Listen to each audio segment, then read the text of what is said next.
Alright, welcome to my shop again. You know, there's a couple trains of thought about how people get into this hobby, collecting these old classic trucks and cars and tractors and all kinds of other machinery. I mean, there's pretty much a collector for everything, that especially motor driven. But a big question is, do you get into it because you just enjoy this equipment? Or do you get into it because you think you can flip it and turn a profit? Well, I don't know about that. Tell you what, I'm gonna go over a few things I've run into. I've bought and sold and traded a few of these things, and I'll share some thoughts with you, and perhaps you can find it useful or not. So anyway, stay tuned, and let's talk about if we can turn a profit on these or just enjoy them. This is the first look of that 1949 GMC when we pulled it out of the guy's garage. Here's a couple views of it, and you can see that it's mighty low, but it looks pretty good enough to attract my attention. This is the 72 Carmen Ghia that I traded for it. Now, it was running good, but if you look hard at it, you can tell that the paint job wasn't all that good. But I think I did pretty good on the trade. This is the 49 in my shop, safely tucked away after flatbedding it home from the previous owner's place. Unbeknownst at the time I originally looked at it, that low stance hid a lot of problems. First problem was the truck sat so low I couldn't even get a jack under the axle to jack it up. And once I took it up in stages, I found out that the transmission cooler was tie wrapped to the front axle. No wonder it leaked plumb out of fluid. But that wasn't even all of it. If you look here, there's only two leaves on the front axle leaf springs, and it's up against the stop. So there was no shocking action in that front end at all. The fix was I found a fella selling a used set of wore out springs for $50 for the fronts and rears. Ended up I needed the rears too, and I'll cover that shortly. I also picked up a set of those knee action shocks from that owner and bolted them up when I did the leaf springs. Those tube shocks that were on it were bad, and they didn't even work anyway, or wouldn't have worked anyway. So going back to the knee action at least gave me some shocking action to go along with the correct amount of springs on the front. It didn't raise it that much either. Moving on to the interior, it was even cosmetically just terrible. That's a view of one of the seats. And then I'm going to show inside. I removed the seats because they were coming out anyway. And the color scheme they had inside this truck was terrible. Black with red trim, looks like. And I had a lot of work to do. And totally truthful with you, I made some deals. I got a set of seats for about $50, some plywood, and some spray paint. And I fixed this up, and here I'll show you what it looks like after.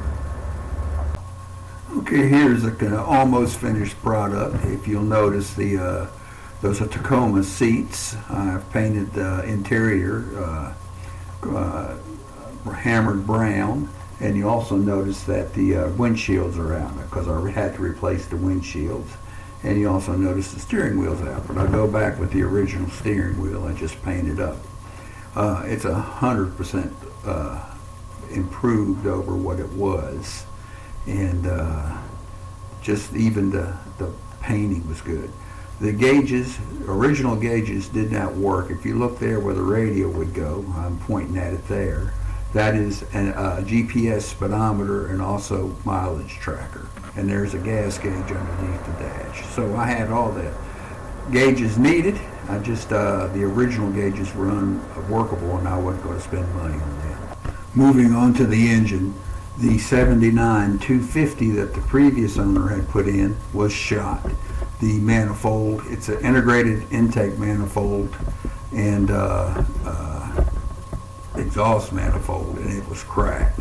So I just pulled it and replaced it with a older V8 engine. I picked up this 69 350 engine for around 500 bucks. It ran great. The fellow that had it was upgrading his truck to a 383, so I got it pretty cheap, and that's about a couple of $100 worth of extra chrome I put on it to dress it up some. Again, it ran real good and it didn't smoke, so I thought I got a real good deal on that. I reused the 350 transmission that came with on the 250, and it bolted right up and worked fine. I had to replace the gas tank, as the original tank was nothing but a rust manufacturer. I just couldn't get it to stay cleaned out, so I just replaced it. I had to totally go through all the brakes. I had to replace the master cylinder and power booster there on the wall. I also had to replace the front calipers and have the rotors turned. In the rear, which was a 79 Nova, as best I could tell by the part numbers, I ended up having to just replace the springs. They were just rusted out. Ironically, both the front pads and the rear shoes on the brakes were all in good, usable condition, so I didn't have to replace them. And I also had to replace the soft lines. So almost a total brake rehab also. And while I was under it, I also discovered that the Kingpins were wore out. So in this short sequence here, you can see where I'm fitting the new Kingpins in.